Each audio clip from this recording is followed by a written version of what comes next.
All right. Good afternoon, everyone, and welcome to ConvergenceYMM 2020. I've always wanted to say, this is 2020. Welcome. Good to have you all guys here today. And for those of you joining us, obviously all of us by video.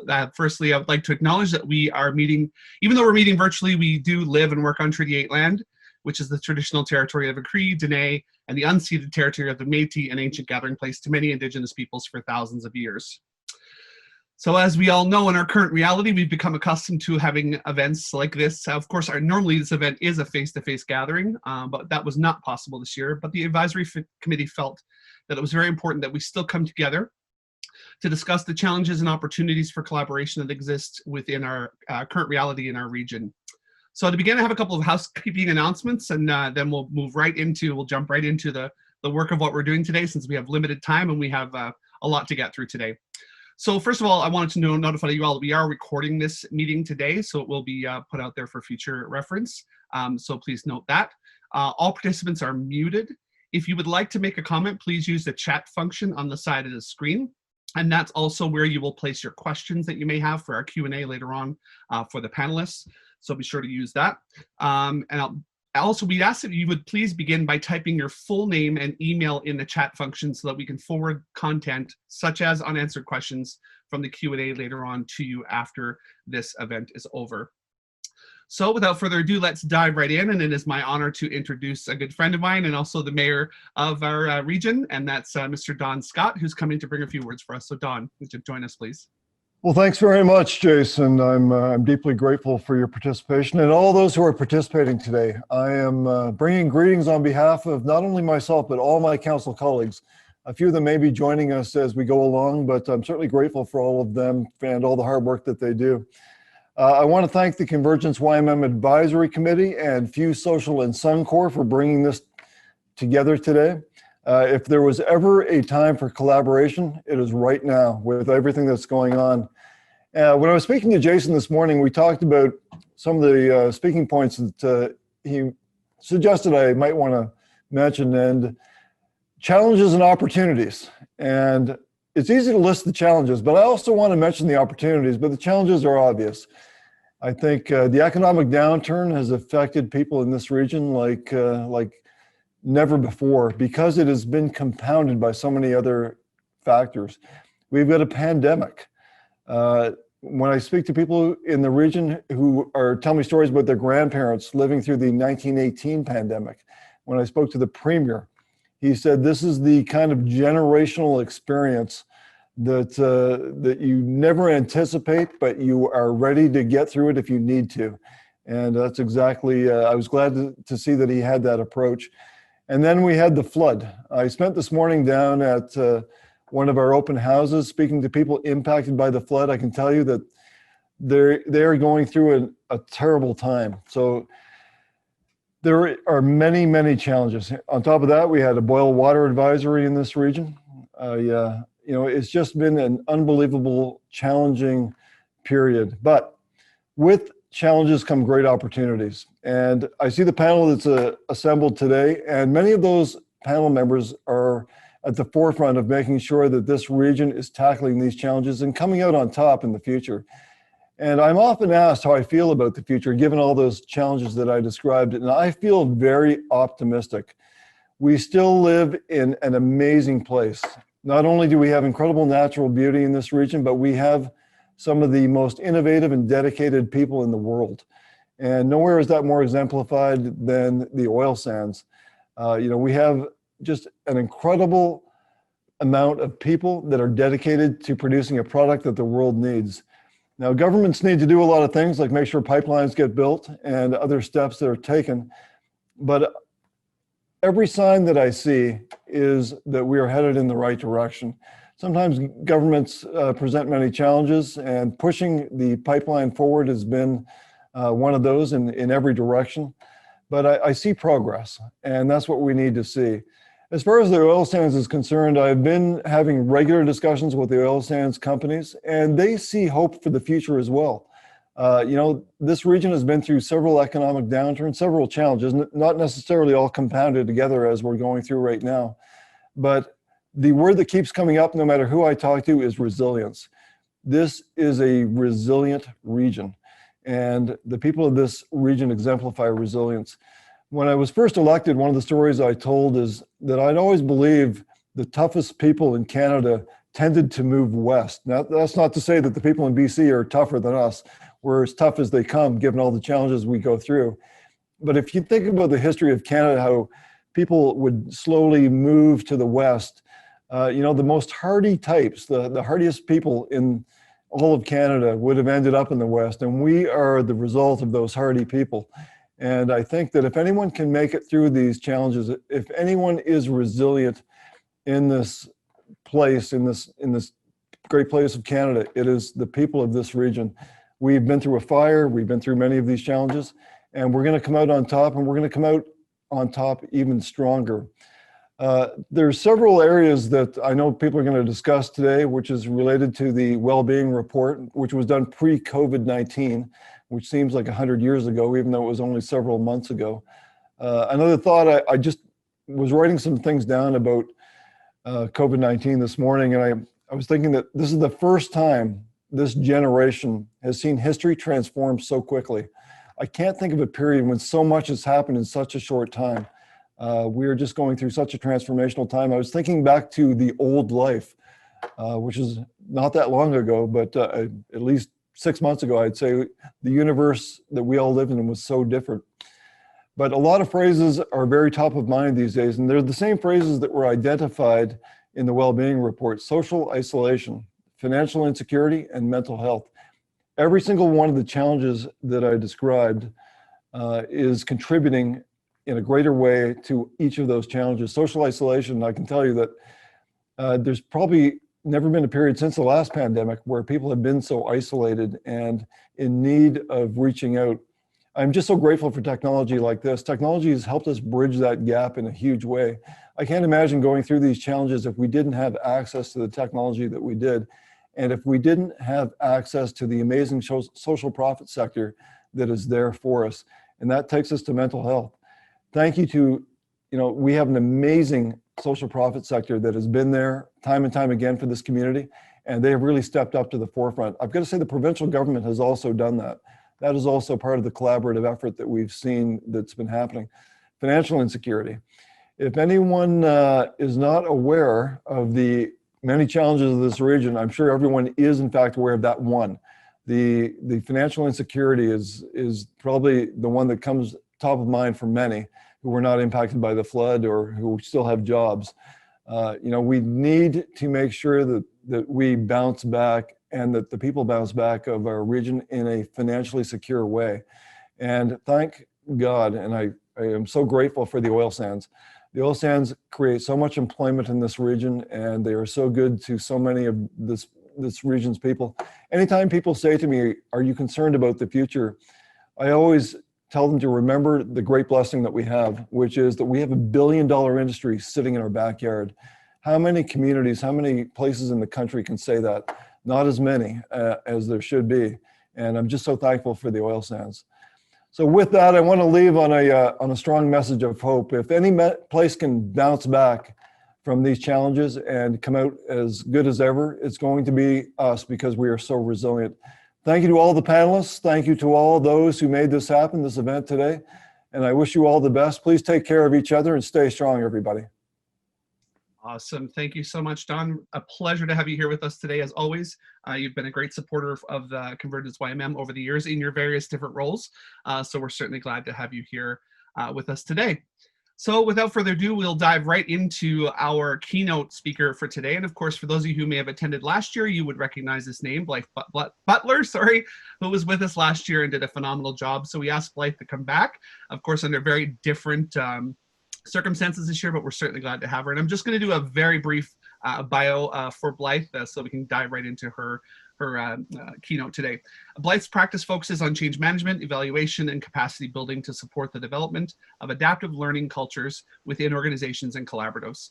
Her current work is focused on the development of several nonprofit sector collaboratives using network analysis, developmental evaluation, and capacity building to improve processes, systems, outcomes, interorganizational outcomes, and client level outcomes.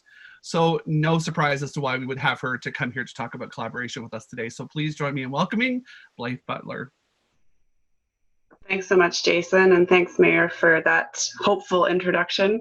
It's really a pleasure to be with everyone here today, and thanks to Chantal and everyone at Fuse and for the advisory committee for having me back. It's always reassuring when someone asks you to come back. It means you didn't mess it up so much the first time, which is great. I do know that Wood Buffalo has done an incredible job in terms of your resiliency over the past little while, and I do want to recognize that. It's not just individual resiliency, it's collective resiliency. And that's really something that the rest of the province and the rest of the country can learn from, especially given what we're facing in terms of a global pandemic. So I do want to start off by recognizing that. And I'll be speaking to you today about a subject close to my heart, the power of cross-sector collaborations and community building. So it's a bit of a mouthful, and we'll dive into it a little bit. And before I get to that, I'd like to just start with an introductory thought. One of which is that I love PowerPoint, and I challenged myself today not to use it because I thought as a keynote, it's more about having open ears and listening than it is really about putting graphics in front of you, and also because of the technology. I know lots of you are dealing with your children at home or checking your email at the same time, which is just the nature of how this all goes. But hopefully by just listening and by me just speaking, that will enhance the experience of the keynote today. So I am using notes as a result because I often rely on my slides for that. So if it looks like I'm reading something, I definitely am. And I'm presenting today from Calgary, which is the land of the Treaty 7 peoples. I'm a daughter, I'm a wife, I'm a sister, I'm a mother of 2 young kids, I'm a friend, I'm all of these things. And it's one thing to list off all of the roles in our lives. It's a whole other thing to think about how those roles intersect. And part of my journey is to learn more about the intersection of those roles in my personal life, but also in my professional life.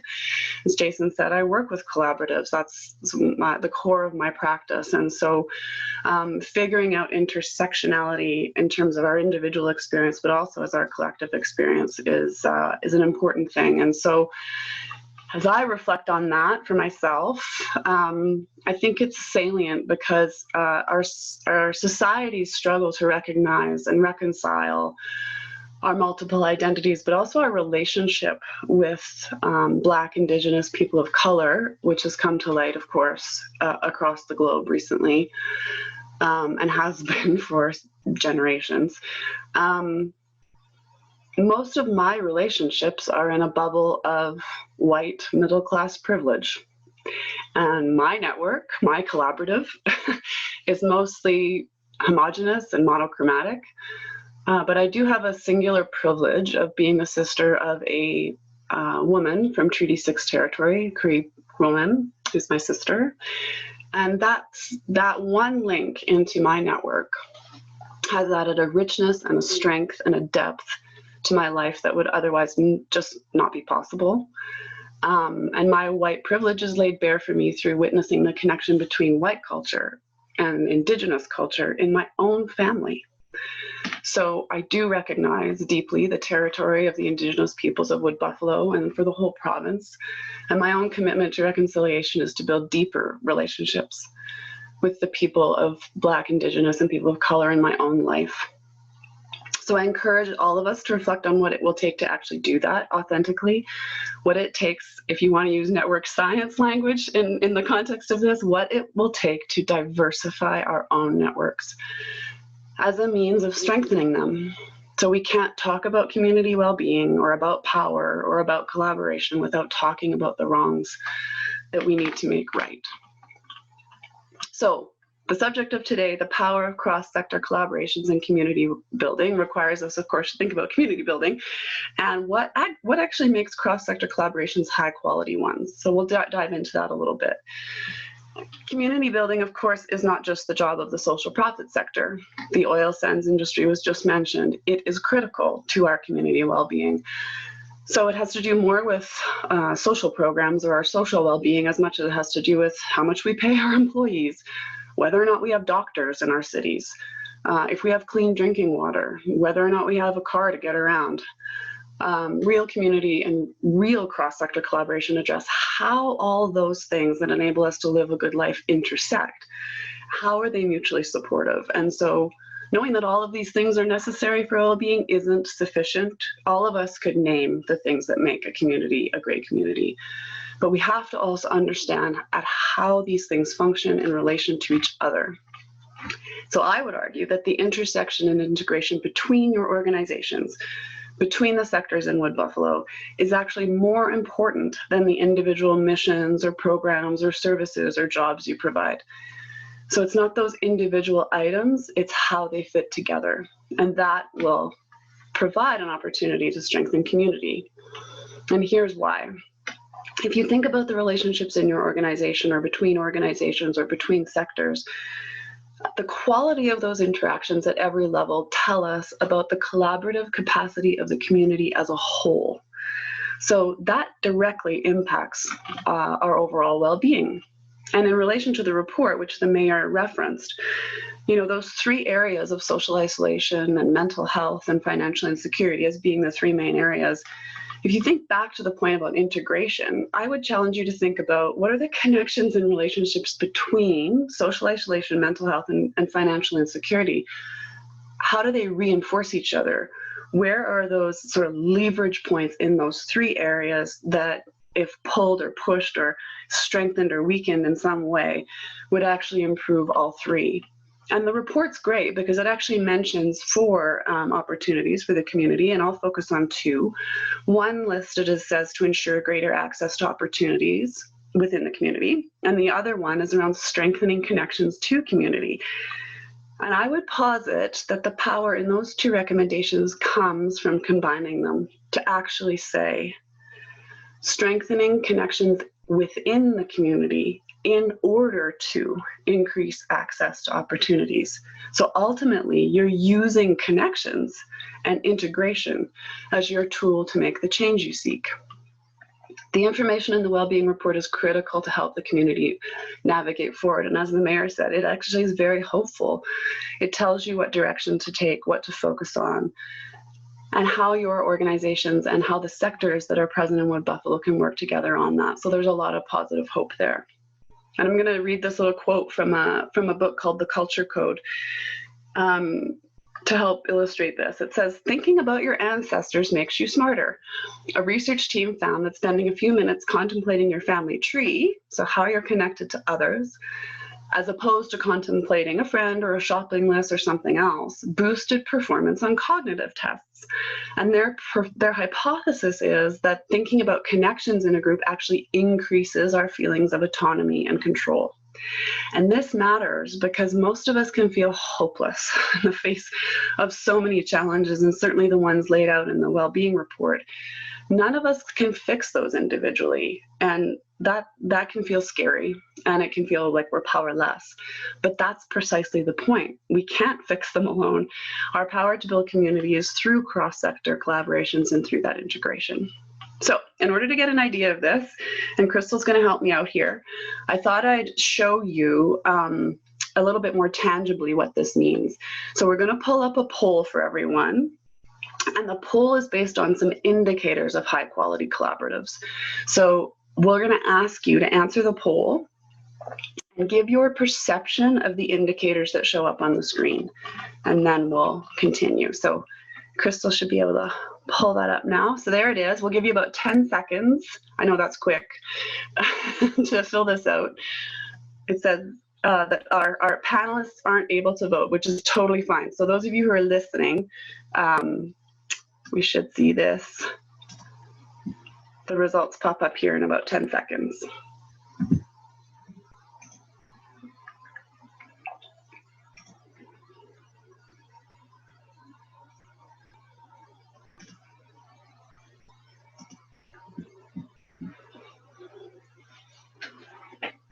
Chantal, you just let me know, or Crystal, just let me know when you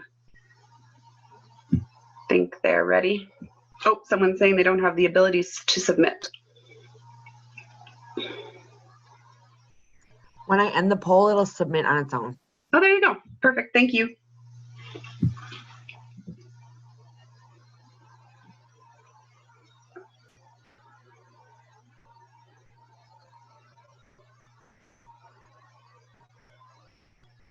All right.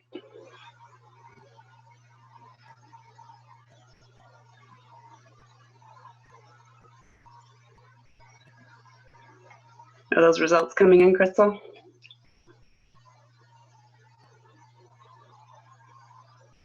Yeah, I'm just going to end it there. We're at about 80%. Great. Okay, so we can see here that the level of trust from your perception is about medium in terms of cross-sector collaborations. The perception of the value of our community's collaborations is high, which is excellent. And the quality of the information that flows through our collaborations is medium. So the reason I'm showing those is because it helps us understand what the process is within our collaboratives that can help them.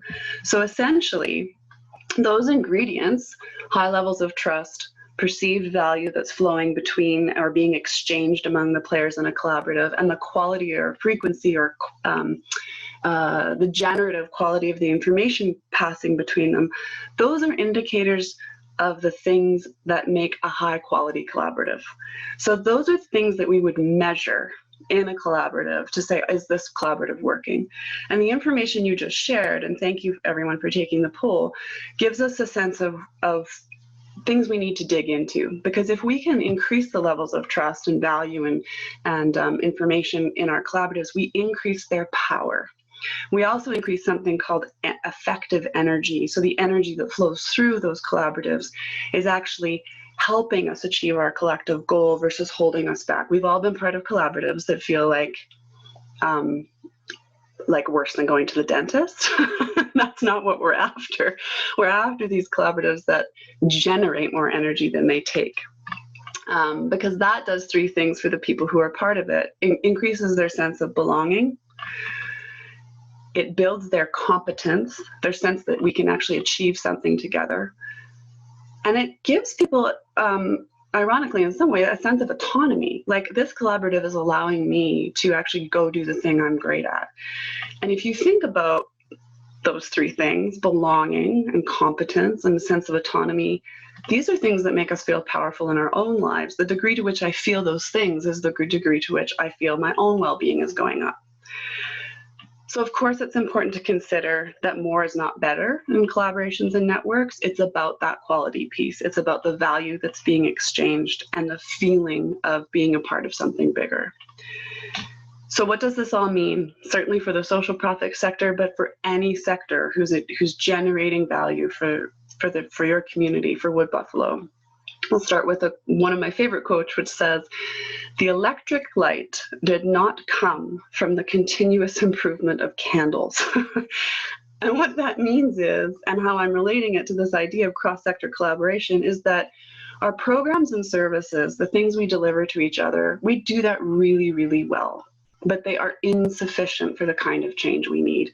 We can fiddle with our programs and services forever, and the broader landscape may never be impacted, or the reason why we need that program and the service in the first place might never go away.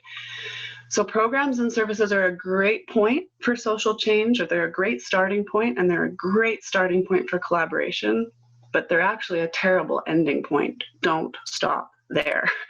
We need to start collaborating at the intersectionality of policy and regulation and infrastructure. And this is really, really important, because the community's infrastructure will actually help us or get in the way of our ability to collaborate. So what does this look like? How can you do this? What does this play out? How does this play out? The simple answer is that all of you can initiate and demonstrate the kind of behavior that would be required to begin these high quality cross-sector collaborations today and now. Networks and collaboratives operate on something called signaling, which means what you send through the network, what you send through the community, signals the kind of thing you want out of the network. So ask yourself, what kind of signals are you sending into the community? What kind of signals are you receiving? Is everyone in your organization sending the same signal when it comes to collaborative capacity? What can you do about that? One other way to think about this is if an alien was looking down on Wood Buffalo and was seeking to observe cross-sector collaborations. What's going on to improve the scores in that community well-being report? Would they observe that everyone's doing a good job? Where would the bright spots be that everyone can learn from and build from? Would the aliens see signs of hope? Where would they see signs of effort? I am not blind or ignorant to the load that collaborative work takes. It's often done on the backs of the social profit sector, and strengthening the quality of cross-sector collaboratives will take a shift in power, and it will take a shift in resources. And I do not mean more money. It just means using our money differently and our time differently. There are hard choices at the program and service level, no doubt. And it's in terms of the allocation of our time, it's a real load. It's an extra load, but it's doable. And I'm really not sure that we have a choice given the kinds of challenges we're facing. And I'll end today with this quote, which is from a recent article, Rolling Stone magazine. The measure of wealth in a civilized nation is not the currency accumulated by the lucky few, but rather the strength and resonance of social relations and the bonds of reciprocity that connect all people in a common purpose. Thank you. Thank you so much, Blythe. Really appreciate your thoughts today. And again, certainly appreciate you coming all the way from Calgary up to Fort McMurray today for that keynote. It certainly gave us a lot to think about for sure.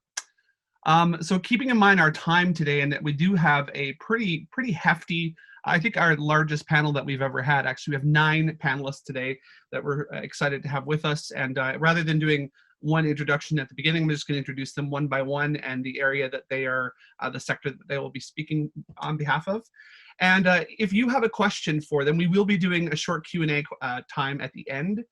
So please ask your questions as they're going. It will make things a lot easier for us, for sure, of making sure we capture your question, but also even for you, as something comes to your mind as they're speaking, by all means, type it into the chat. And when it comes time for the questions, we'll get to those. If we don't happen to get to all the questions, we are going to be compiling them, sending them to the panelists, and hopefully getting some answers to send back to you. So that's why capturing your email. So if you haven't done so already, in the chat, please type your full name and email address so that we can certainly send that out to you. And also, if you've noticed in chat as well, we have posted the link for the Canadian Index of Wellbeing Survey, which was done in 2019. So we're excited to share that with hopefully some of you today for the first time. So let's get right to the panel today. We certainly appreciate all of your time and energy and preparation for being here today. And first off, I would like to introduce, talking about community services, it is Tony Elliott with the RMWB. So welcome, Tony.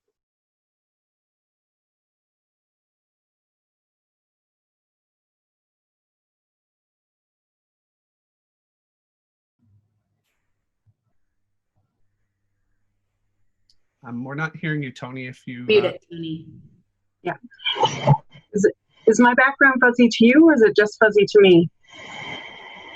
It's fuzzy to us as well, but don't worry about it. We can see you. You look great. So it must be those aliens flights. Aliens, yeah. Right? It could very well be. Thank you, Jason. And good afternoon, everyone. I'm speaking to you today on behalf of Director Deanne Berge, who is away this week. The theme of today's event, Better Together, is one that we promote every day in the Community and Protective Services Department. We are a motley crew of front-facing service branches, bylaw enforcement, RCMP support services, culture and social development, formerly known as neighborhood and community development, and community partnerships and initiatives, which was formerly known as community investment program. So we've kind of branched out a little bit in our branched titles and mandates. So all of our branches work together directly and now virtually with the public. We know and have seen that there are many challenges facing our region and that have been compounded by the COVID-19 pandemic and the 2020 Clearwater flood. But we have found opportunities to collaborate in the most creative ways, and we rely on these partnerships, both internal and external, to serve the residents of the regional municipality of Wood Buffalo. Whether it's working together within our internal branches to deliver and monitor grant programs, or creating funding partnerships that help to support almost 100 not-for-profit organizations throughout the region. We are certainly better together. Since the COVID-19 pandemic and the 2020 Clearwater flood are not the first crises that we've experienced, thankfully we've had so many excellent examples of cross-sectoral collaborations to help us through these current challenges. Within the RMWB's Community and Protective Services Department, we participate on the Social Sustainability Plan Stewardship Committee and the Wood Buffalo Steering Committee. ConvergenceYMM is another example that predates even the 2016 wildfire. We also support the cross-sector collaborations that many of you and your organizations participate in, such as the Seniors Resource Committee, the Newcomer Interagency Network, the Wood Buffalo Funders Group, the Regional Inclusive Committee, just to name a few. As we are open to opportunities to share information and collaborate with each other, we will be challenged to reflect on our own organizations, to look at the needs of our community, and maybe come to the conclusion that a need is best served by another organization. We've done that same activities as a department. Or we will creatively collaborate with another organization to achieve an even greater outcome that could be accomplished alone. As a region, we have been known for a bustling economy, diverse population, and outstanding philanthropy. We are also now known for devastating natural disasters, and the entire country is feeling the strain of our local industry experiencing an economic downturn. Toss in a worldwide pandemic, and it can be tough for many of us to see the light at the end of the tunnel. But how do we come out intact on the other side? The only answer is together. Thank you. Awesome. Thank you so much, Tony. Really appreciate your thoughts. And once again, I didn't say it at the beginning, but a reminder to all the panelists, we've already told them that they have 4 minutes each. So you were well under, Tony. So thank you so much for that. Who knows, that might mean you might get 10 questions at the end. Let's see what happens. Anyway, coming up next, we have policing, and we're certainly glad to have back with us again this year, Lorna Dix from the RCMP. Welcome, Lorna. Thank you very much. So my name's Lorna Dix, and I'm with the Wood Buffalo RCMP. It's a privilege to be here among such incredible community members. Today's theme of Better Together is a theme we depend on every day for policing in our region. Wood Buffalo has 175 RCMP members who collaborate daily and work tirelessly to keep our region safe. We also work with many partner agencies to ensure the safety and well-being of citizens in the region. These include Alert, Bylaw, the Integrated Traffic Unit, and victim services and volunteers play an integral part in our role of supporting victims of crime during these highly emotional and stressful events. We also work closely with Alberta Health Services, Canadian Mental Health, Regional Emergency Services, and Probation. One of the ongoing concerns we face in the RMWB, and it's something that's been brought up already, is the number of mental health calls we receive in this area. There have been many factors over the past few years which have increased community stress, such as the economy and the fires. And in the past few months with COVID and the floods, these stresses have compounded. We are currently exploring opportunities to partner with mental health agencies to provide a more comprehensive service to the community. And what we're hoping to achieve is to have the police working side by side with mental health care workers to provide that first response for people in distress. In the past year, our members have seen many great accomplishments. We've had community engagements in Conklin and Fort Chipewyan. We've had successful evacuation during the floods, and we've had numerous significant arrests and seizures, thereby reducing the amount of drugs in our community. However, like everyone else, we've also faced challenges. Like all sectors, COVID-19 has brought with it a significant challenge to the landscape of policing. We did need to close our detachment for a short period of time, but we were also amongst the first to reopen the detachment and provide that service to the public again. Another challenge, especially in light of COVID, is encouraging citizens to report crime. To make it easier, yesterday the RCMP launched an online reporting tool that can help people report crime. We already know that reported crime together results in greater intelligence gathering, and that gives us more accurate crime data and a better idea on where we focus our resources. Every year, we do a public survey to ask citizens in the community where they want us to focus and what the priorities should be. For 2021, the community's identified crime reduction, traffic enforcement, drug enforcement, and community engagement. We look forward to continuing our efforts to address the public concerns. To improve our service, we're working with the RMWB to open community offices downtown and in Conklin. Policing depends on the concept of better together, not only in the sense of our members working together every day and trusting one another, but also with other regional services, organizations, and communities. Our most important partner is our community. We sit on a number of community groups, including the Child, Youth, and Advocacy Center, the RCMP Advisory Group, the Arctic Winter Games, and the Coordinated Community Response to Hate. We look forward to strengthening these relationships throughout the region, as well as finding new opportunities to create better relationships. Please reach out with any thoughts you may have on this. I thank you for inviting me to speak today, and I thank you all for listening. Take care. Awesome. Thank you so much, Lorna. Appreciate your thoughts. Also, as a reminder for those who are asking questions throughout the panelists' speeches, if you could, in your question, please direct who you would like to ask that question to. I know it might seem obvious to me as it's as it's coming through, but once we get to the end and I start looking back at them, I might not be as clear as to who that question was asked for. So if you could do that, that would be super helpful.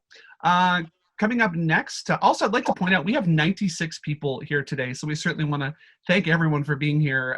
That's an incredible response, so thank you so much. That's amazing. Coming up next, we have talking about emergency management. We have Scott Davis from the RMWB. Welcome, Scott.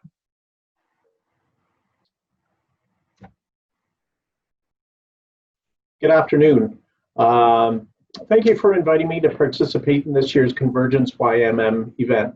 I was thrilled when I was asked to be a panelist, especially with the theme of better together, as that is exactly what emergency management does, building community resilience to be better together. Reflecting on the past year, it's been a whirlwind. I moved to the RMWB in April of 2019 and quickly got up to speed as wildfire smoke drifted from the west into Fort McMurray. Mid last June, we had 20 active wildfires in the RMWB at once.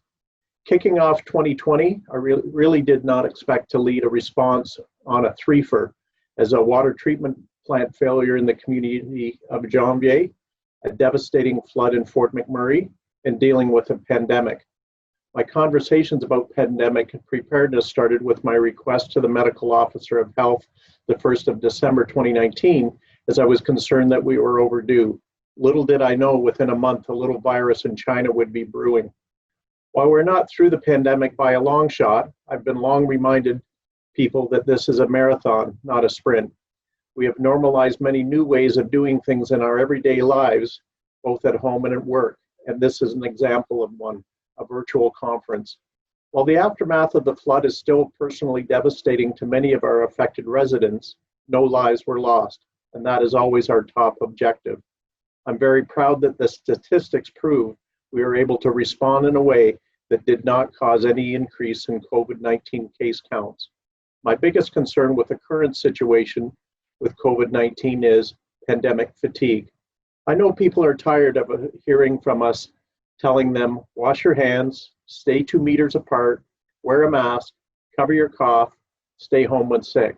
But it is as important now as it was back in March to follow these health guidelines. I try to encourage people to take care of their mental health, well-being of themselves and their loved ones when weighing the risks of too many activities. Patience is a key word, as this virus is not going anywhere anytime soon. A quote I like to remember is that the virus doesn't make decisions that affect us, we make decisions that affect the virus. As I look to the future, I'm excited to be implementing new programs to assist with the efficient response to incidents.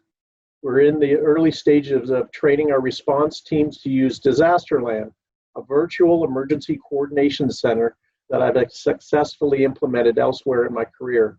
In addition, we've recently launched our drone program. Having our own drone allows us to do assessments on incidents such as flood or wildfire. We're eager to see what flood mitigation efforts come out of the current discussions with Mayor and Council, administration, and residents. We'll do our part to prepare for the annual river breakup as we work with the Alberta government, RMWB Engineering, and local media to help prepare residents for next year. We're always monitoring wildfire and currently working with Alberta Forestry in assessing the current threat level. I encourage all to embrace fire smart principles to protect their homes and businesses. As fall comes and the grasses dry out, we must be aware of the risk of grass fires. A little known fact is we monitor 46 known threats from human, technological, and natural causes at any given time. We're constantly adapting our emergency plans around existing elevated risks. I recognize many families are under stress right now as they anticipate their children going back to school in a COVID environment. Please remember, you're not alone, including your children in your planning so that they are prepared and not scared. Finally, I encourage you to review your emergency plans with your family and your community so we can be better together. Thank you for listening. I'm happy to answer any questions you may have.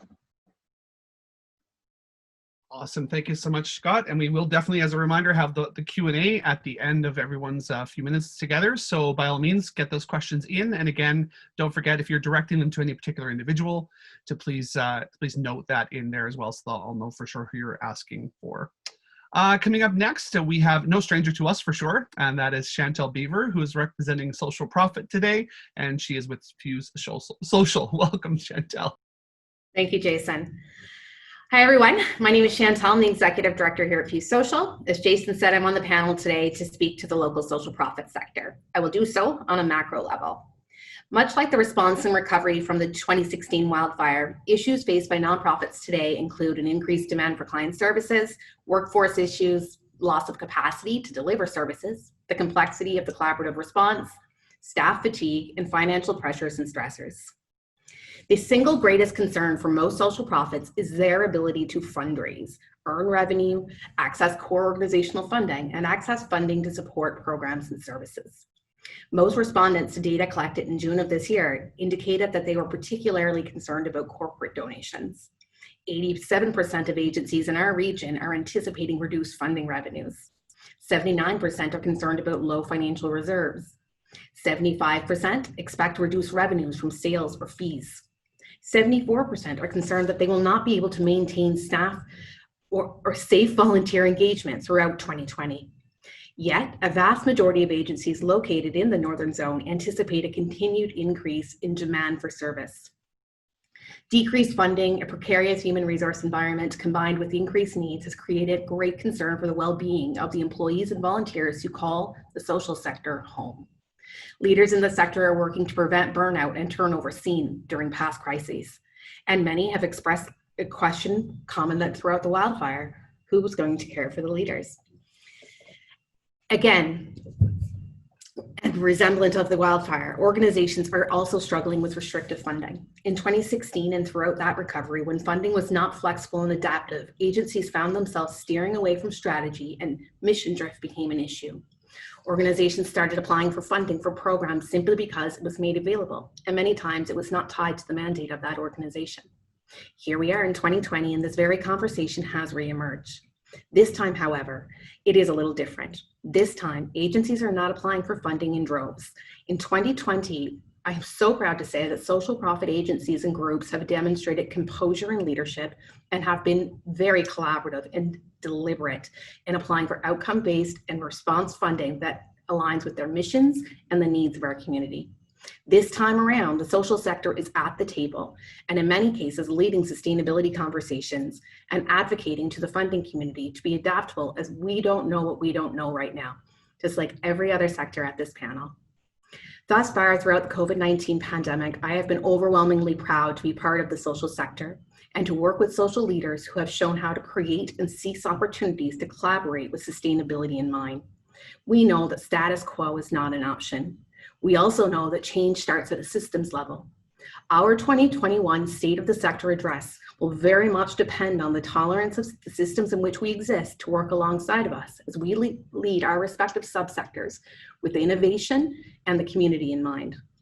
I would like to close out my 4 minutes by adding that I have not spoken to the state of respective subsectors here today. We cannot consider the overall state of our sector without considering the constraints and struggles of our childcare and family resource centers, the reported increase in domestic violence, or the compounded social isolation and mental health issues of our region's most vulnerable, and so on. I simply cannot speak to each of these sectors in the time given or as eloquently as their own subsector leaders. However, if you do have questions, we will certainly get those to the leaders involved. I would also like to assure you that it's not all doom and gloom. Whether it be delivering meals to seniors, providing mental health supports online, or adapting shelter operations, I have seen firsthand how our sector has met the needs of our community and will continue to do so for many years, with innovation and collaboration at the core of what we do. Awesome. Thank you so much, Chantel. Next up, we have Health Services, and we have Murray Crawford with the Northern Lights Regional Health Center. Welcome, Murray. Yeah, thanks, Jason. Good afternoon, everyone. Thanks for the invite to again be part of this panel. It's been a busy year. There's no other way to describe it. So, I mean, you know, we've started off with a review of our health services, Alberta Health Services Review, which came out in December and started into January.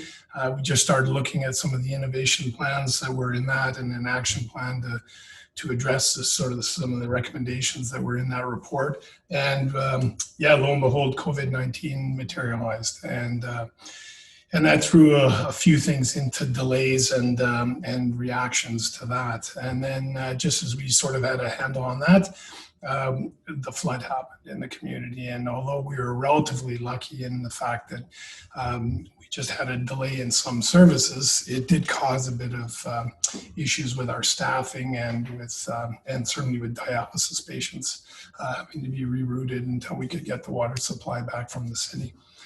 So I'll talk about Alberta Health Services, the review that's going on. So basically, it's a review is about reducing costs and finding efficiencies in our health system province-wide. It's not a structural review, so we basically are not looking at going back to regional systems or anything else or a breakup of AHS, but it is basically, like I said, reducing costs and improving efficiencies. And the good news is all the savings that are found will stay in the health system. So although we're not getting an increase in funding for the next 3 years, any savings we generate out of the AHS review and our action plan will be kept in the health system. And so there were 56 recommendations that came out of that, largely into AHS has divided them into 5 streams, and their ongoing work is going on that to develop an action plan, which was actually due quite a while ago, but with COVID and other issues, it's been delayed. And so that's, we're waiting on that. So what's going on in Fort McMurray and with COVID and everything else? I mean, we've been relatively lucky. A lot of the community has been quite good, I think, at obeying the medical officer of health's guidance on washing your hands, don't touch your face, you know, wear a mask, social distance. Those are all factors that have greatly assisted us, and our numbers never really got to large numbers at this time, at least. So that was good news. We did have plans in place. We did have to have a plan to move some seniors who were you know, occupying beds that we needed to get in case we had a surge with COVID. And so we did move 5 individuals to Lac La Biche temporarily, and they're now back, or at least most of them are back. So we got through that. We're still obviously dealing with the issue of COVID, and we want to obviously keep it out of our hospital. We don't want to, you know, have the same situation Misericordia has. I mean, we are the only hospital in the area, and so we obviously take it quite serious. So we've been quite stringent on our visitation rules and regulations, and I think that's paid off, although it's frustrating to our residents and patients as well as families, but obviously keeping the virus out of the facility is our #1 priority. The flood. So the flood hit, and we were absolutely amazed by the support of the community and the RMWB in getting our water back on, and also building walls of sandbags, which was quite amazing. And the good news is it never got to the sandbags, but we were certainly prepared if it was. The one drawback was, as I mentioned earlier, is that we did lose city water, which caused us to come up with a plan. Basically, we had a contingency plan where we get the water bust in, but it was not a perfect system in that we didn't have enough PSI in the water pressure to basically pump it up to the dialysis room and maintain a steady pressure level. And so therefore we had to close our dialysis until we could get back onto city water, which took a bit, but it actually, we were very early on in the process. So what are we doing at Northern Lights? Well, we've added the midwife program, and that's expanding, which is good news, I think. We're certainly moving toward provincial targets on a balanced budget. Our operational best practice, which is an efficiency model based on work analysis, and we're certainly leading the way in the province on that, which is very good news. The Alberta Surgical Initiative to reduce wait times, we're ahead of target on that. We're working toward achieving a rainbow designation here in Fort McMurray, and we've done some training and some rebranding of washrooms, and so we're looking forward to doing that probably in the fall, working toward getting that designation. We're redoing our whole discharge process and home care service offerings. We're continuing to build linkages with the community because we know that is an issue that we have not been particularly great at, to be honest. So that's something we continue to work on. We're developing a capital plan because obviously once our residents move across the street to Willow Square, we'll have an empty 4th floor. And so what do we do with that? And so we're developing plans on that. We Connect Care, which is the Alberta-wide electronic health record, will be implemented, but not until 2022 will be up and running. And we are reviewing, because of the issue of dialysis being on the 5th floor and having to pump the water essentially 7 floors to get up there, we are looking at a plan of moving dialysis into an expanded area, probably in our multi-purpose clinic on the main floor, which may allow us to actually increase our volume there as well. So that's really good news. And of course, we're literally in a construction site, which it didn't stop because of the flood. So we've got some internal renovations going on, which were funded largely by our health foundation, staff training room. Palliative suites are literally almost done. We're just waiting for a couple TVs to arrive, and we'll be able to occupy those. We're starting our minimally invasive surgery suites, which is going to be fantastic. It's a retrofit of 4 of our OR theaters. The building automation is constantly going on. The building envelope, believe it or not, is which all the windows are now in the facility, and we're just waiting for some of the siding to finish, and then we'll be done. And that should be completed in the next couple of months. And Willow Square will probably be complete, and then we'll need some work with deficiencies, probably in the September-October timeframe, and maybe November. And then we'll have to go through a 6 to 9 month commissioning schedule in the building to make sure it's ready to occupy. So we're looking at hopefully a spring occupancy for Willow Square. And that's all I have. Sorry if I took too long. Thanks, Jason. Awesome. Thank you so much, Murray. Appreciate that. Just a reminder for folks, if you are wanting to ask a question, please do so in the Q&A portion and not in the chat portion. It's just easier for me to streamline that, the questions as they're coming in. So I've got the ones that I've seen in chat, but for the future, please put them over in the Q&A. I would really appreciate that. Okay, up next, we have representing education. We have Monica Minkowski from Fort McMurray Catholic School District. So welcome, Monica. Oh, good afternoon. So as Jason said, I'm Deputy Superintendent for Fort McMurray Catholic Schools, but I'm also the co-chair with Wood Buffalo Regional Collaborative Service Delivery. with Shannon Noble at the Public Board. And of course, I really wanted to highlight the work, or the collaborative work, that we've done in the last year. Certainly, regional collaborative service delivery is a provincially led approach by Alberta Education in partnership with Alberta Health Services, Alberta Children's Services, and Alberta Community and Social Services, whose sole purpose is to enable effective collaboration at a local and regional level. And I wanted to highlight that because our school jurisdictions work together on so many levels with Alberta Health Services and Children's Services. And I do believe that this will continue. And I think that's important in saying that today with our theme today.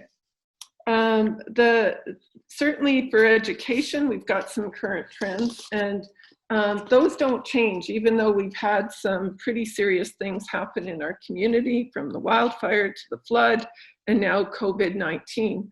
But I wanted to highlight that certainly for Alberta education, we have a new curriculum coming out. We certainly, as educators, are very consistent on improving our results on our provincial achievement and diploma exams. We have very low dropout rates in the region of Wood Buffalo for our students, and especially our Indigenous students. We have large numbers of children in our early learning and early intervention programs. That's our pre-kindergarten and kindergarten programs. We're exceptionally proud of those programs. Those programs support children early and definitely give them a jump start into their future in a very positive way. So we're very excited about that always. Certainly, we have a very strong focus on health, mental health post-wildfire and the flood. This provides support for students and families in our community and to develop resiliency. We opened virtual schools in March, and we were very pleased with our teachers immediately responding to support our students and our families. This was definitely a highlight in our schools. Many support staff also supported our students in the virtual setting to ensure that they were successful and able to complete their work online. Our school districts distributed Chromebooks and laptops to ensure students had access to online learning, and teachers followed up with their students and families who were not connecting. These were very challenging times as families worked from home and supported their children with schoolwork. We had grade 12 graduations, and our staff worked hard to create closure and fond memories for our families with the COVID-19 medical restrictions. We received very positive feedback from our families and our grade 12 students. One thing we learned in June for sure was our teachers and staff definitely felt they wanted our students back to class. We missed our students. Administrators, teachers had spent long hours on computers trying to connect with our students. And for sure, we need to connect with our students, our families, and this is very important to us. We are connecting our families during that time after the flood with Canadian Red Cross for flood recovery support, clothing, basic needs, and our partnerships in the Wood Buffalo region include the Food Bank and Salvation Army. And I just want to highlight how connected our school districts are to our various nonprofit agencies. We couldn't do it without you. Certainly our current challenges is we're getting ready to open schools in the next couple of weeks with our relaunch plans. These plans can be found on each school district website. This is a rapidly changing and is directed by the Health Minister and Alberta Education. We have hired additional teachers to support virtual learning in K-12 for families who are not comfortable returning to school. But I do want to highlight that over 95% of our students have indicated that they are returning to the classroom. Fort McMurray Catholic Schools has new programs, the Virtual Learning Academy for K-12, and the Sacred Heart Outreach Program for 9 to 12. Students and staff who are able will be wearing masks in schools, and virtual learning will now include all subject areas. And this will have significant more on-learning time for our families. What I think I'd like to highlight in closing is recognizing that psychosocial recovery requires multiple years of support, and our school districts remain committed to supporting the emotional well-being, resiliency, and recovery of our children, youth, and families through the strength of our community. We have continued financial support through Canadian Red Cross with additional counseling in place. We will continue parent coaching, mental health therapy, trauma-informed practice, and connecting with Alberta Health Services, mental health and addiction and counseling, local pediatricians, psychiatrists to support our families. We will have ongoing support, mental health support in our schools, and our counselors will be working with teachers to identify students who may have anxiety or who may be struggling. Certainly, these are challenging times, but our teachers will be teaching problem solving, independence, 7 habits to build our student resilience and competency. Schools are here for you, and we will see you soon. Thank you. Thank you so much, Monica. Appreciate your thoughts. Coming up next, we have, of course, we talked about education first. Now we're going to talk about post-secondary education. And we have Fred from Keynote here with us today. So Fred, go ahead. Hi, and thanks for the invitation to participate. It's a pleasure to be here for sure. When we talk about Better Together, I think about everything that we're involved in at Keynote College. Certainly our theater has been central to the community, and our Sport and Wellness Center has been central to the community, and our athletics program as well. And of course, our core businesses programs. And we look to industry all the time when we we look to the labor market first to make informed decisions around having a sustainable program mix. And we invite industry in to be a part of our advisory committees in order to inform what our program content should look like. So we continuously do that. Where to start, the challenges or the opportunities? I think there are some challenges, of course, that we faced in recent months, since January in particular. We have met some of those challenges. For example, we have a balanced budget that we have presented to government for the next 3 years. And of course, that's in the context of significant budget cuts. So we that didn't come without any pain, but we've gotten there and we're pleased to have met those goals. So that of course is one of the first challenges we've been dealing with for the last maybe 6 to 8 months, and only recently submitted that balanced budget. In the other pieces, of course, that have provided significant challenges for us are around COVID-19 and the flood. As many of you may be aware, of course, any type of educational institution has significant, there's a significant pivot when you are entertaining students in a classroom, and then you have to pivot to an online environment. I'm really pleased to say, though, that we quite readily did that. We did take a pause for a week in order to be able to make that adaptation, but most of our instructors were ready to go the next day. Luckily, I guess in a post-secondary environment, we're quite used to having a mixed bag of blended learning options. So many of our instructors were quite capable of transitioning very readily. And our students were able to as well. So we were pleased with that. And we did find that our enrollment continued to be as we had expected for the spring session. And in some cases, in fact, we increased enrollment in different areas because of more accessibility in an online format. Of course, not long into COVID-19, we had the flood. We don't have the final figures on that now, but we expect that we will probably have had about $40 to $50 million worth of damage to our primary infrastructure. And we are not back in our buildings yet. For a few of us, we are located at the Gregoire campus, the SEIC campus. but the Bobland building is not yet under remediation. We are not sure if it's salvageable, and we're waiting to hear back on that. The main campus didn't experience a lot of flooding in the main infrastructure, but a lot of our electrical runs through tunnels. So the miles and miles and miles of electrical cables had to be replaced. And we only got power back to that within the last month or so. And we, so that's been a significant challenge for us. Of course, similar with the Sport and Wellness Center and our Clearwater residents, and also our Rydell housing. We experienced significant damage in those areas as well. But we're really pleased to say that by Monday, we will have access to most of that infrastructure. Rydell has some mitigation that remains, as well as the Bobland building. So there's some questions around those pieces that we have to wait for.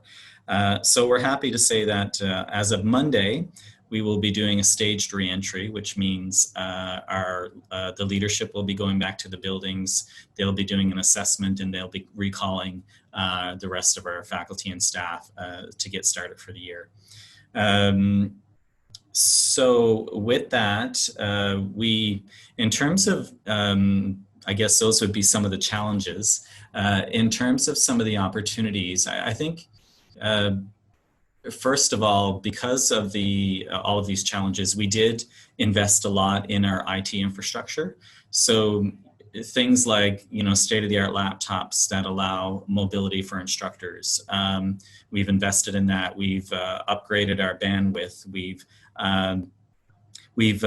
have on order what we call flip classrooms and studios that we will be able to do some pretty neat stuff in that will allow for education at a distance. So it has pushed us forward in a way that it would have probably taken us 10 years to get there. So overnight, we've had to become much more we had to improve our systems incredibly overnight in relation to how we deliver online learning. So that's been a very positive thing.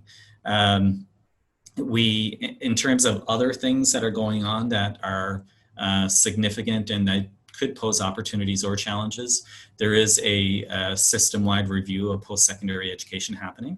And it is, there's a set of things that the government hopes to achieve. Certainly one of those is to create more collaboration among post-secondary institutes. And that could mean shared services, it could mean shared programming, it could mean shared human resources. We really don't know at this stage what it does mean, but I would suggest that it's something that the community should be quite interested in and to watch quite closely. And we are hoping, of course, that this will mean better for the region. However, when you talk about shared services, it's really hard to know what the outcome is going to be. But that there's a report and a consultant hired that will be looking at that over the coming months. And I suspect by December, we'll have there will be a plan in place around what that shared services model or collaborative model might look like. Of course, we do a lot of collaborations across the province now with four of our degree programs.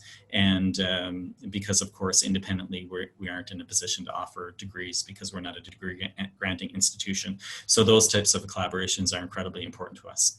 A lot of good work has been done in international education here in the last year. We're really pleased with we have a lot of relationships with recruitment agencies who are recruiting on our behalf. And of course, COVID-19 had an impact on that, but we do know that once things settle in that regard, we will likely see some significant increases in the number of international students that attend the college, and our global citizenship efforts will have increased considerably as well, with exchange programs for faculty and students, between here and the rest of the world once things settle down. Even though we've had a scenario where we have lesser of a budget, we still have a grow forward mentality. So, which means essentially we invest. So we invest in new programs, we invest in new opportunities. One of which, of course, was international education. Some of the others opportunities that we are pursuing right now would be, we did submit an application to the National Research Council for certification, and that includes Social Sciences and Humanities Research Council and the Canadian Institute of Health Research. So if we get certification there, it will open up an incredible number of opportunities for us to get research funding, to do research in the social sciences, in healthcare, and in engineering technologies and innovation. So we're hopeful we'll hear back soon from that. We've been plugging some of the gaps in the application back and forth with them as of late. We are looking at expanding some of our opportunities and partnerships with NATE. We've had some discussions around engineering technology programs. We're doing a lot of good things to help our international students when they arrive here, which is another really great initiative. We developed an online foundations program so that they can adapt appropriately when coming here and do some online work in advance. This fall, we are looking at launching an English for Academic Purposes program, which is new for us as well. Many of you, and again, in the context of collaboration, may be aware that we're starting a business aviation program in September. So again, Grow Forward Initiatives, and that's a partnership with Fort McMurray Aviation. So a really wonderful collaboration there. We're looking at other opportunities like esports, esports teams, and esports programming. It's tending to take off throughout the States and in some places across the country.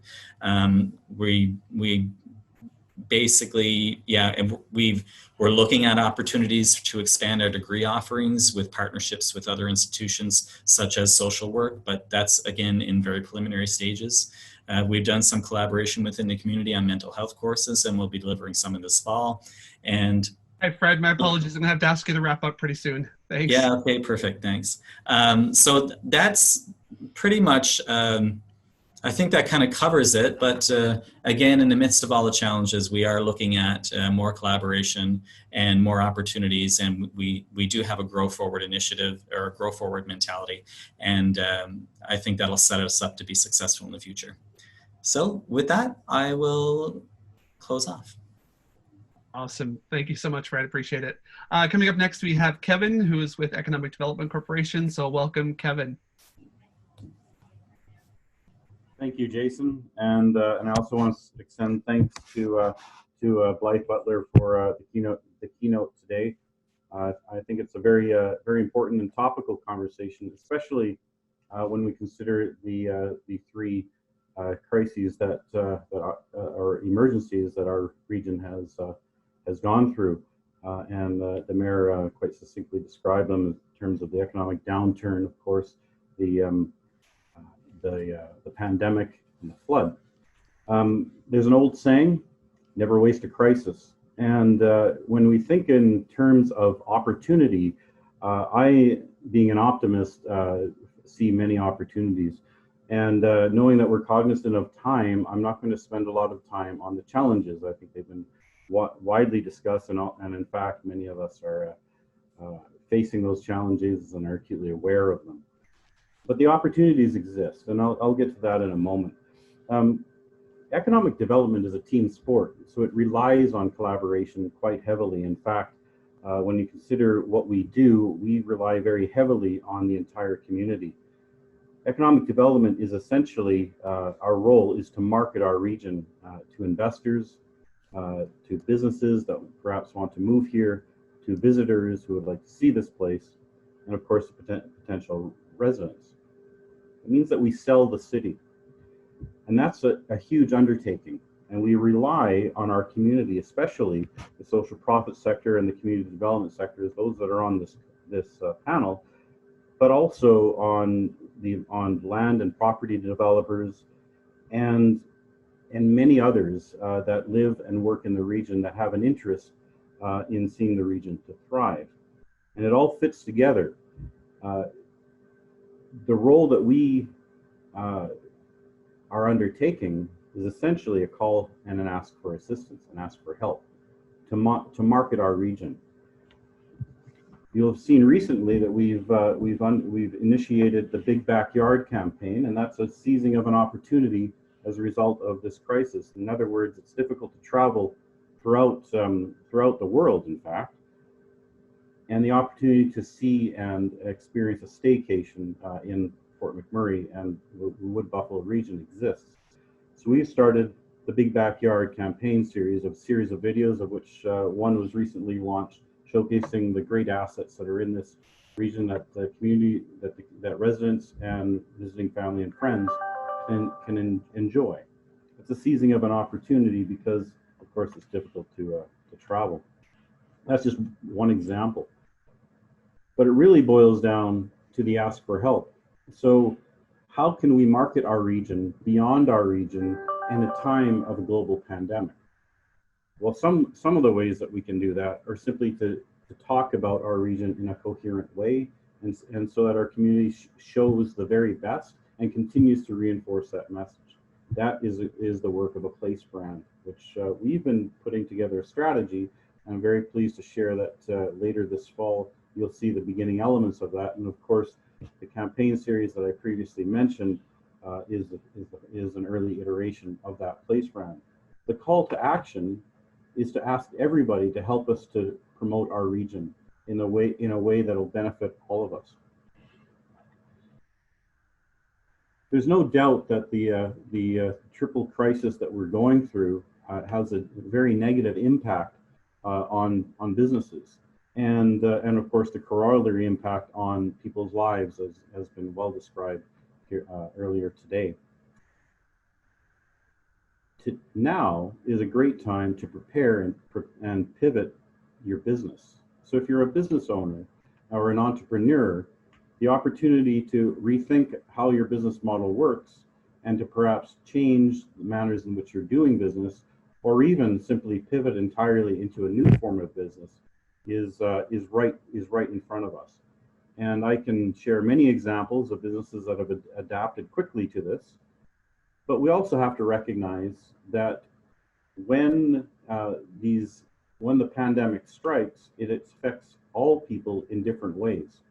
So pivoting a business, or even pivoting the way we do business, is easier for some and much more difficult for others. And I'm sure many of the panelists on the call can immediately spring to mind the groups of people for which the change is more difficult, especially for those that work in the service industry or in businesses that require face-to-face or personal interaction.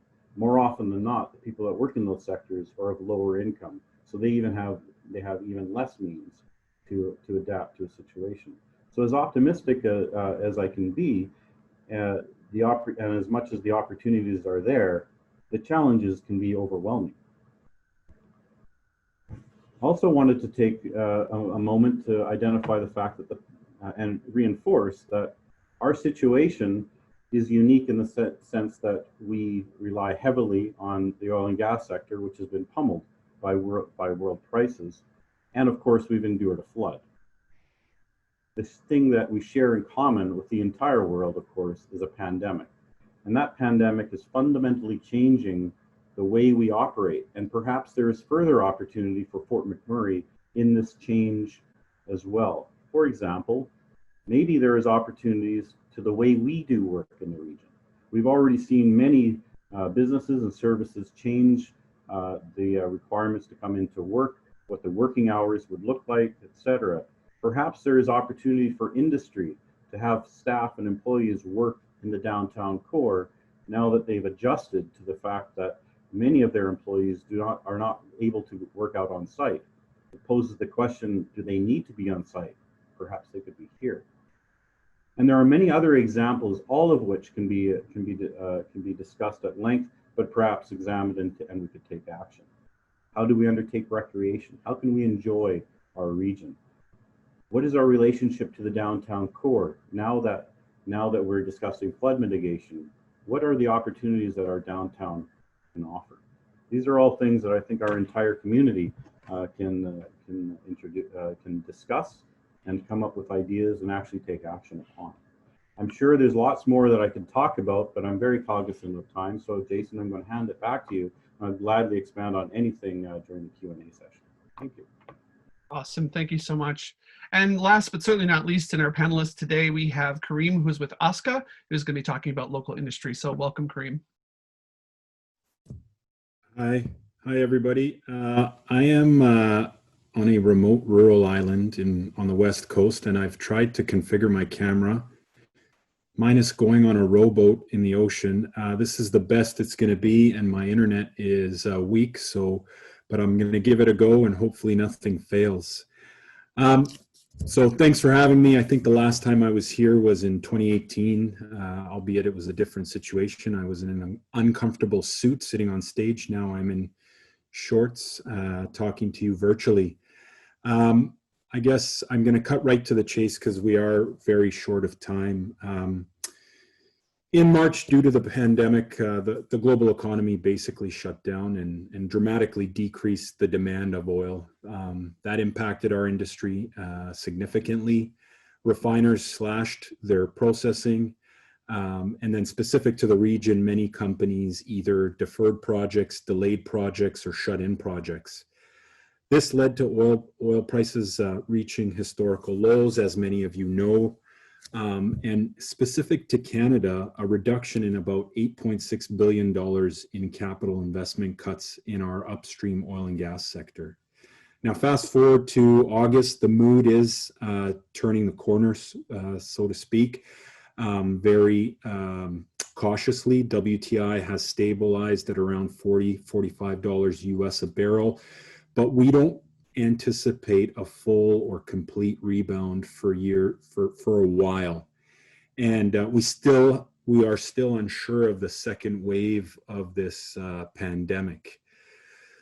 And so I think that's an important point to raise, and this is in the midst of the last few years having been a bit of a challenge for our sector to begin with, and our region.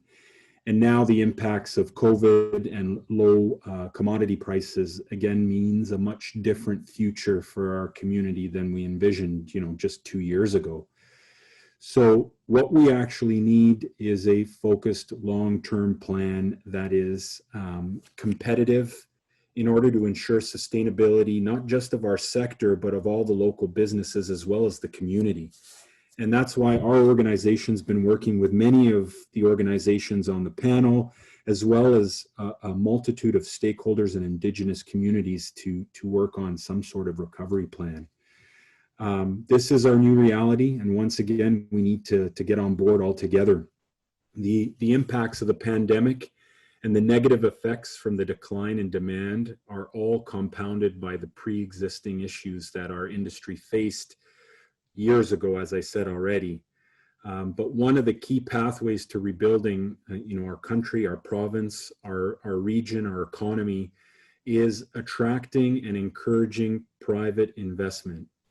You've heard me before, and in 2018, I said Canada's falling behind to other resource-rich nations in the pursuit to attract capital and being competitive or providing a competitive environment. So I'm not going to spend too much time on that, but there are ways to become competitive. And I've talked about market access in 2018, and I've talked about a robust and sound environmental and regulatory regime.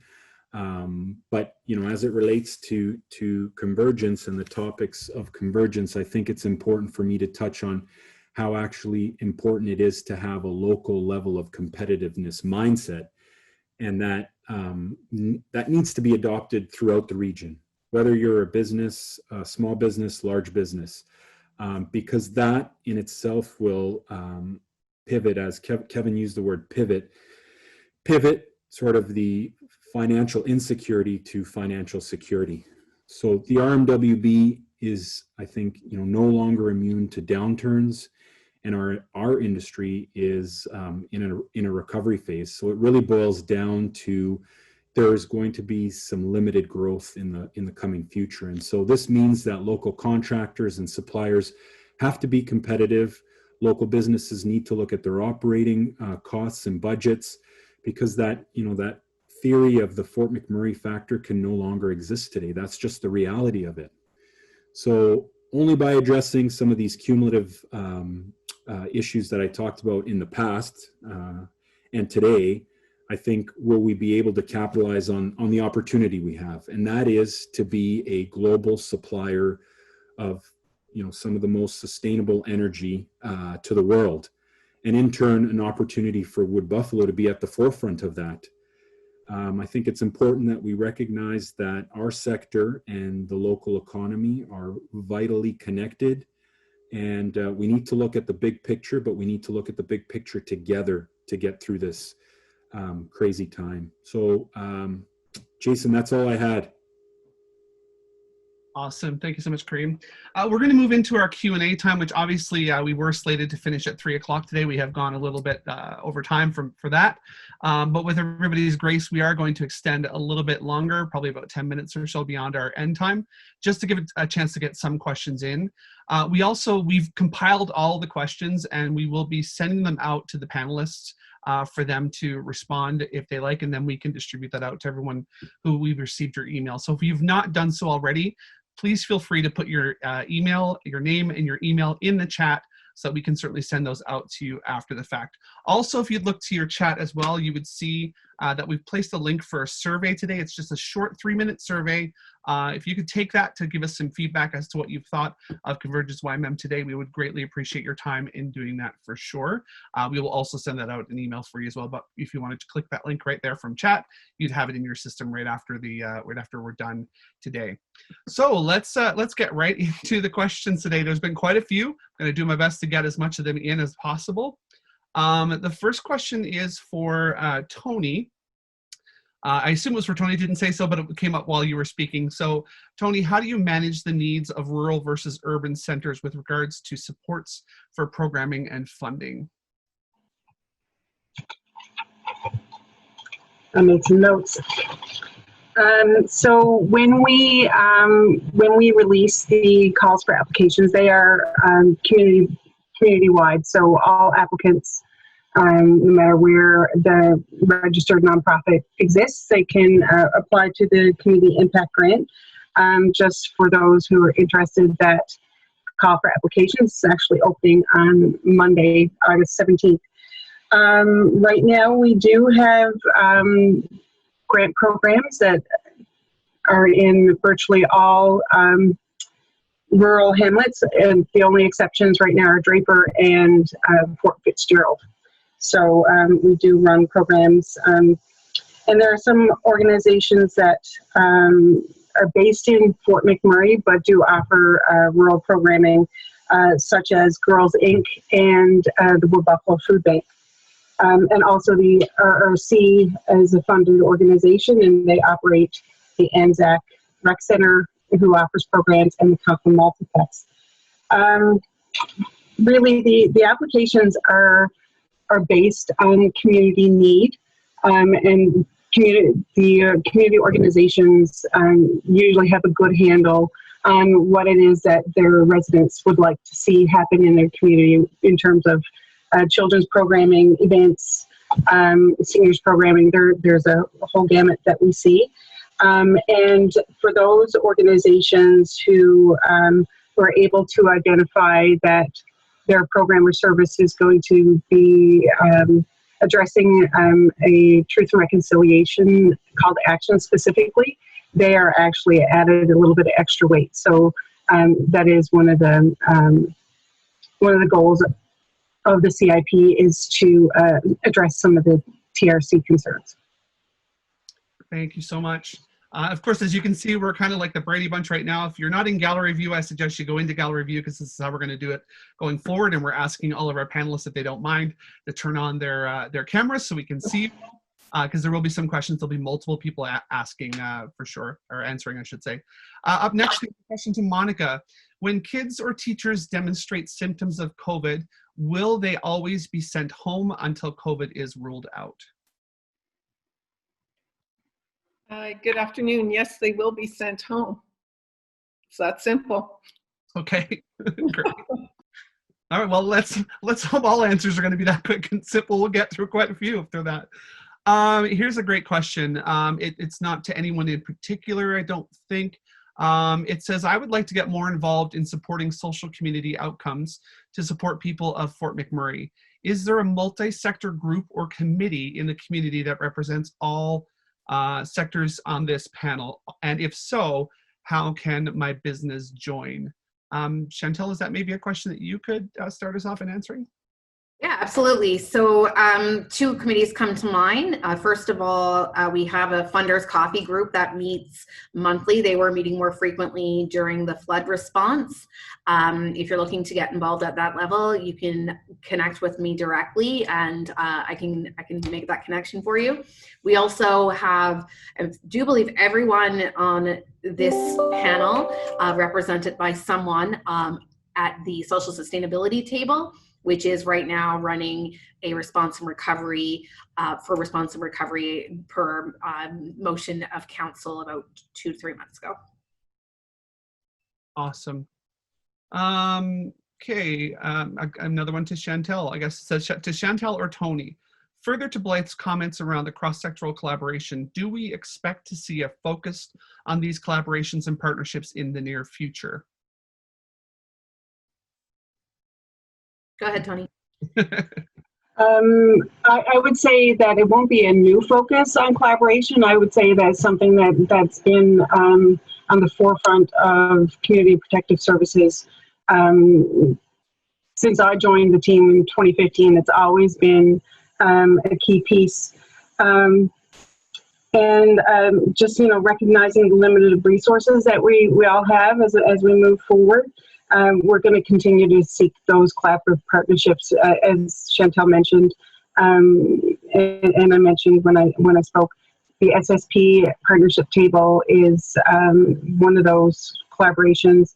The funders coffee group is another key partnership where we get to share a lot of information. So, yes, not a new focus, but certainly a continued focus. Awesome. I guess a follow-up question for that would be, it says a question for funders, industry, or the RM. Would you ever look at a model of funding where the focus on supporting organizations who are prioritizing collaborations and partnering to ensure that our region is using our resources most effectively? So I guess they're asking, would there be a hierarchy of those who are doing that are the ones that will definitely get first dibs, I guess, for lack of better words? Yeah. So I can speak on behalf of the community investment programs and municipal grant program. We already do score based on partnership. It is something that we ask overtly in our funding applications, and they're weighted. And so it does come up as, you know, if everybody, not everybody does it, so there's a 10% weight. We already measure it and we ask for it. Okay, awesome. Next question is to Murray. Murray, can you talk about our rural health services and how they are impacted? A follow-up second question to that is, and I'll give you them both so you can think about them. How can we advocate that Fort McMurray needs to be considered rural-based on our offerings? Fort McMurray is not considered rural, although it offers the services to our rural community members. Yeah, it's a real challenge, isn't it? I mean, the sheer size of the RMWB is massive, and so to provide healthcare, you know, as far as Fort Chip and as low as Conklin kind of area, it's a huge, diverse area. Lots of challenges and lots of challenges in healthcare. I think the biggest challenge is really the EMS, which is not, of course, an AHS organization. It's actually funded here in the community by the RMWB, and so I think they have the greatest challenge is actually getting patients to the facility and providing that healthcare. It's difficult because, you know, you've got home care nurses that have to go out into the community, or healthcare aides that go out in the community and provide that care, and there's so much time and distance involved in going out to those.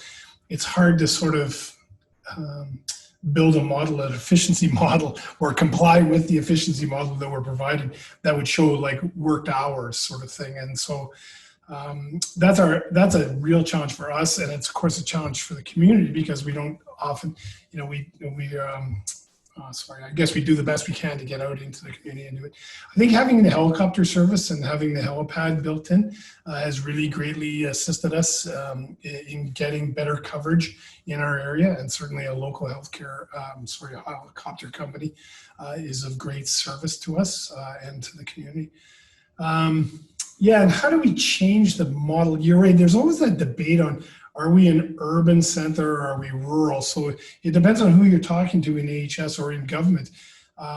if we're considered rural or urban. So, I mean, we're compared as a hospital to urban centers, but as a health region, like Area 10, which is all of RMWB, that's considered rural. And so, yeah, it's a difficult question on how you get that changed. I know the physicians just went through that with the government and the negotiations, because Fort McMurray was actually, there was a rural or remote bonus provided to physicians in their billing if they worked in Fort McMurray and other areas as well. Grand Prairie was another example.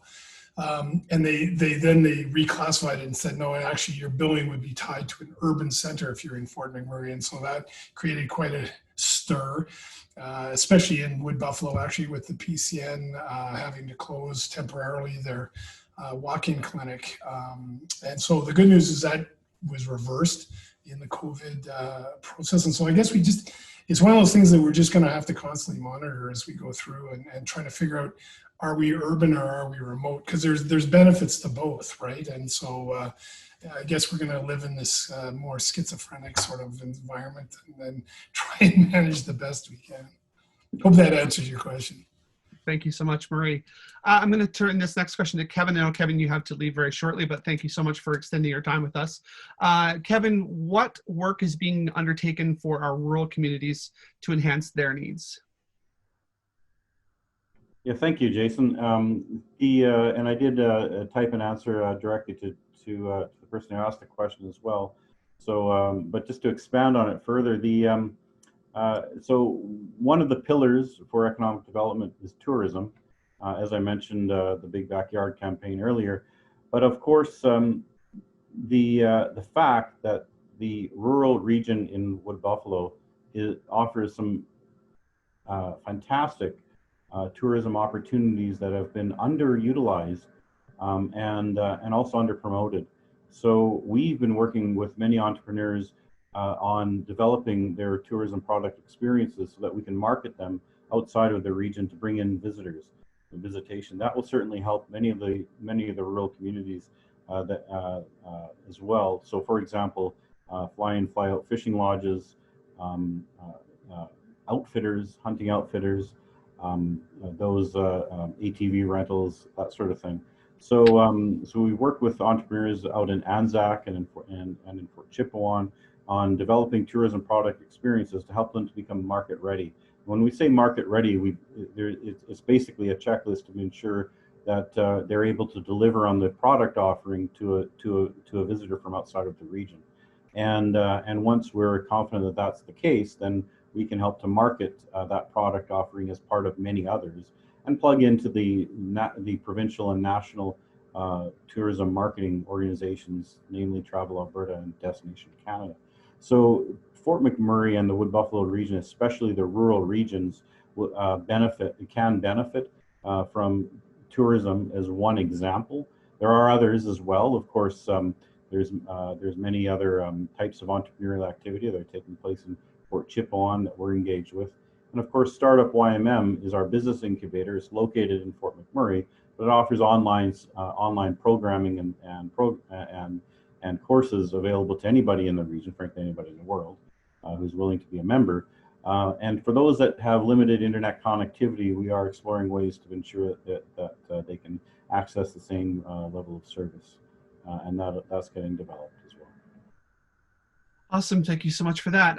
Fred, what do you anticipate to be the long-term challenges as a result of the pandemic on post-secondary learning in Fort McMurray? For example, encouraging local students to stay in the region for learning versus choosing other institutions. Yeah, I think every post-secondary education institution is asking themselves the same question. You know, it's still kind of early to know what the future of post-secondary will look like. I think we just have to be prepared to offer programming in the most flexible ways possible and to be able to pivot quickly. We have to remain relevant in our programs, and we have to have advanced infrastructure, particularly around IT infrastructure.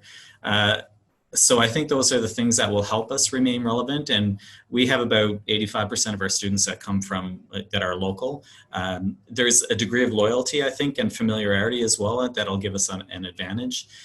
We found that our enrollment increased in the spring against what we had projected, and our projections were, our application data showed that we were up 1% in terms of applications for this fall. However, it's hard to say how many of those will transition into full-time enrollment. They may have applied and decided not to come. So we won't know until almost the first or second week of September how much of an impact COVID will have on us, but for the immediate future. But certainly in the long term, remain relevant in programs, remain ahead of technology, and you know, foster good collaborations and relationships on the ground here in Fort McMurray, and hopefully that will lead us to long-term sustainability. Awesome. Thank you, Fred. So we did ask our panelists for an extra 10 minutes to answer questions. We have reached that time, and we do want to be cognizant of their valuable time. Having said that, we have captured all the questions. Some of the panelists have answered them in chat, so there is text already there in answering those questions. We will compile those, send those out, and ask the panelists if they're available to provide us with responses that we can send out to everybody that we've received your email. So we'll do our best. One question in particular, there was a couple of questions which would have been for all the panelists, which we really didn't have time to enter into that type of a question, but certainly the questions were very valuable, very important, and we want to let you know that we do absolutely want to do our best to capture that and get a response for you. So I want to sincerely thank every single one of you for being here, especially our panelists, and of course Blythe, thank you for coming again all the way from Calgary. I hope it wasn't too much of a strain on you to make it all the way up here, but we certainly appreciated your thoughts in opening us up today, and every single one of our panelists. We appreciate your time and your expertise and your thoughts about these important subjects. And so thank you everybody for being here. We will be providing this afterwards. There'll be a report. Don't forget, there is a 3-minute easy survey for you to fill out, and we really, really do ask that you take the time to do that. It will certainly help us in future planning and to know, you know, whether you enjoyed this format, whether you found it valuable. So by all means, please take some time to fill it out. We would greatly appreciate you all. So thank you, everyone. We wish you a good day, and we'll see you again soon. Take care.